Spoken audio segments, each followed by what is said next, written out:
Hey, and welcome to Tech Tips with me, Jacob. Today we have a fun episode with a new mixer from Ulanzi. It is a great little mixer for you who are a gamer at the office. You want to have presentations, you want to have video calls, you want to have a conference hall with a lot of information, and also a mixer if you want to go a step up for your presentation to become better. It does have some limitations, I will say right off the bat, and we will go through them soon. It does do 4K on all of the inputs, which is a great thing for broadcasters.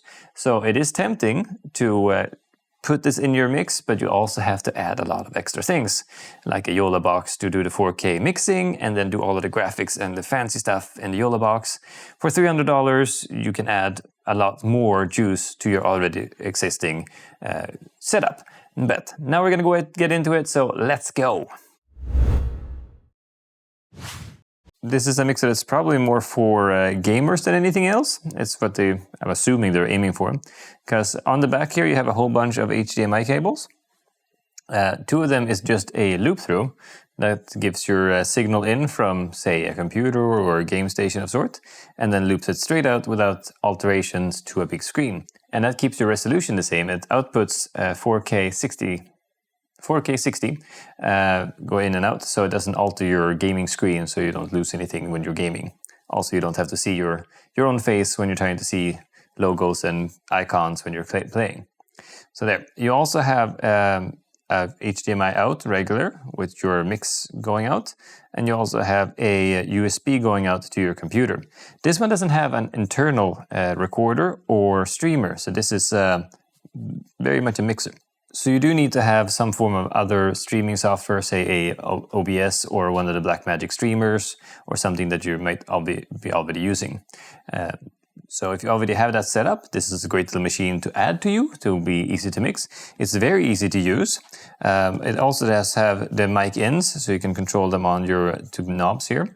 But we can go over the front of the display in 2 seconds. I'm just going to double check I didn't miss anything here. Ah, yes, another important part. You have a dual power option to it. You can both use the cable that comes in the box when you purchase it, or you can run it on a power bank on the USB-C as well. So first USB-C here is for power. And then the second USB-C here is for your stream out, so that's a video out. The third one has a different function, which we'll get to soon, because it connects to this one up here, for a reason that I'll give you in 2 seconds. So this is a mixer, video in, video out, streams to your computer. So if you already have a streaming setup either in a house of worship or as a gamer, then this would be perfect just to put in your loop. Awesome. This does come with a little manual here, but if we go into the front here, I'll show you they missed a couple of things in the manual, so I'm going to go through that for you as well. So you know. All right, I'm going to show you from left to right, and I have a little camera here showing the buttons, and I'll show you what it does. To start off, you have 2 knobs here on the top. This is your audio from mic number 1 and audio from mic number 2. So if you have the 3.5 jack cables, you control them there. There's a big turning knob down here, and that is if you're getting your audio in from your HDMIs. Then this controls the main audio for everything. And I will tell you this, as somebody who has done this before, that means that you cannot control a single unit. You have on and off on all of the mics, all of the inputs, and you have audio follows video. So if you do audio follows video and you have different volumes coming in on the different audio sources, you're going to have to ride this knob quite a bit, going up and down. So it doesn't have it does not have a single control for each channel. So if you had one mic that was hotter than the other, or somebody speaking louder than the other, if you switch over and use audio follows video, you'll have to ride the knob and control the audio that way. If you had an audio board coming in separately, then you would just use your mic audio, and then that would be fine. So if you're a house of worship, you already have an audio board, this will be easy peasy. If you're a gamer streamer, also fairly easy. But if you have interviews, for example, and you're going to use that for mix, that's when you're going to have to set the volume in your camera itself instead. Just so you know, that's something you have to think about in a while if you do that. Up here, you have a mute button, which just mutes the volume. The power button powers up and down, and the program on and off turns on and off the stream out to your screen. If you press the pause button, it'll freeze whatever was on last frame. So if you are streaming and you have to do something quick that you don't want to be seen, or you have to sneeze or whatever, you just press the pause button, the screen freezes. Then you unpause it, and then you're back on video again. So this pause button can be great to use.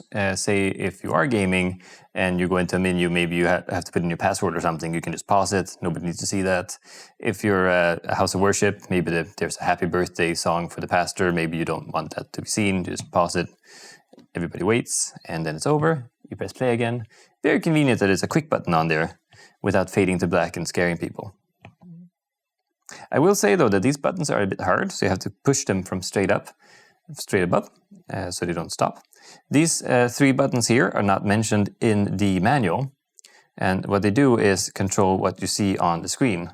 So the 1 is the main screen, 2 is your stream screen, and the 3 goes out to your multi-view. That doesn't say in the manual, so you have to Google around a bit to do that. So this wheel takes up, a third of this board, and they don't even mention it in the manual, what it actually does. So now you know it's the main audio volume. So now you know. And these 3 buttons are in the middle of the thing, says nothing about them, but now you also know.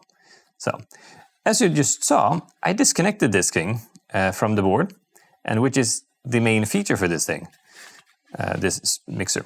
So you can pop these off like an old school keyboard, and then you need to take this USB-C that I mentioned before, and you just plug it in here, in the C to C port.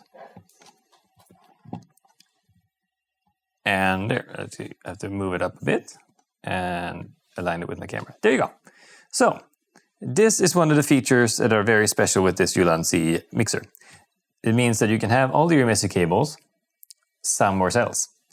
And you can have this little table mixer close to your keyboard. You don't have to have all of the HDMIs crisscrossing your keyboard, touching your buttons.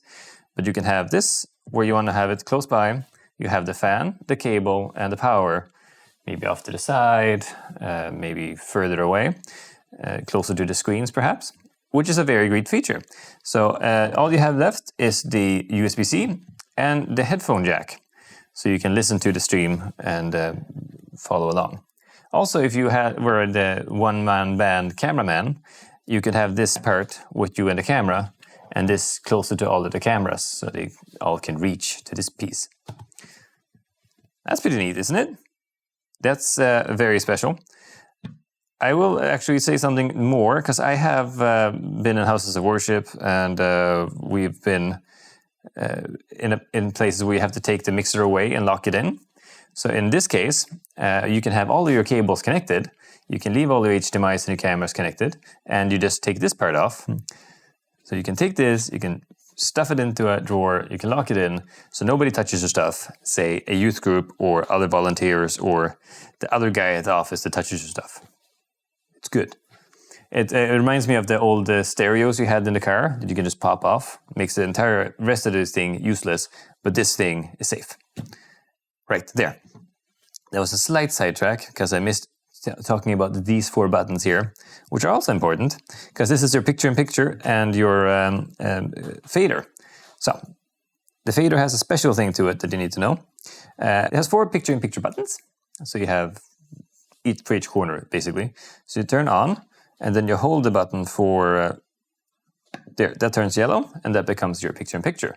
So you hold it in for 2 seconds, that's your picture that's in the picture, then you can just move it around the corners, which is an awesome feature, not only for gamers, but say you have a board meeting and you have to have a presentation up, you want to have you seen in the picture as well, maybe you're recording it for future employees, maybe you need to do last quarter's numbers or something that somebody needs to see at the same time, but also want to see you. University lectures, lots of information that you want to have on the screen, but also want to see you to have that connection. Very many applications, very useful mixer to have for those kind of things. Again, also awesome that you can have it here on your desk. Say board meetings, you don't want to have a lot of cables on there. Also, a lecture hall, for example, has limited space, so it's good to be able to have the mess tucked away, but this easy access. And again, it's a plug and play, so it's very easy to use, which is often very good for people in board meetings or university halls, because not everybody is very techy, like say a gamer or a streamer or a video person. So that way, this is awesome. There is no software. Usually I have lots of software to go through, how to put in graphics, how to record. Since this one doesn't do that, there's none of that. I'm currently recording to the YOLO box, which does all that internally. So I'm just using that as a screen recorder at the moment, just so you know. If you're these kind of people who are not super techy, you really need to have that 4K going through untouched. And you need to be able to use this away on the keyboard, further away on your desk.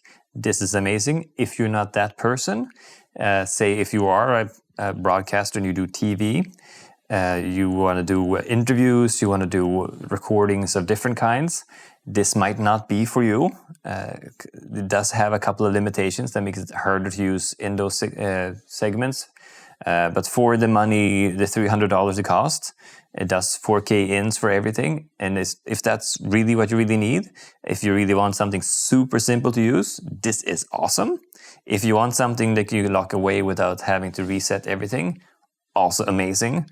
That's a unique feature for this mixer. If you need the built-in streaming, graphics, and green screen, and all of these bigger, more advanced things, this is not for you, because then you have to have that somewhere else in the chain, which again becomes more technical instantly. All right, I will show you one thing more on this mixer that makes it not great if you're a traditional broadcaster, so to speak. When you cut, you only have the cut option, so you could do this and you press cut, it changes your shot. Actually, when you have cut, it goes straight to whatever you're pushing on the screen. If you do auto, traditionally, auto would do a quick fade every time you push it. This one does not do that. What it does is, on the fade up only, switches to the other channel, other input. Not on the down, only up. So every time you do a fade over, you have to go to that camera, down and up again. So next camera, down and up again. Which is traditionally something that's going to drive people nuts. But if you're a first-time user, again, not very technical, maybe you only use the cut, maybe not do this for music, for example, amazing for you. But again, if you are a traditional broadcaster and are used to how mixers usually work, might not be for you. But if you went from a Blackmagic mixer who is slightly more advanced, but also doesn't have a fader, this would be a great sidestep. Roughly the same price range if you don't want to have the ISO versions. They also don't have an internal recorder. Usually you have to have a hard drive for that as well. So, again, if you're less techy, this is an awesome version for you. Doesn't cost much. If the 4K is very important, this is pretty much the only mixer that I know of at this moment that you can get for $300 to do 4K. Also, if you want to take this, lock it in. Also amazing, unique feature. If this is you, this is absolutely the mixer for you. Just hands down, I could recommend it for you. I can't recommend it for everybody though. But that is the end of the video, and I thank you so much for watching. And if you want to see more of these kind of videos, don't hesitate to comment. But otherwise, until next time, guys, see ya.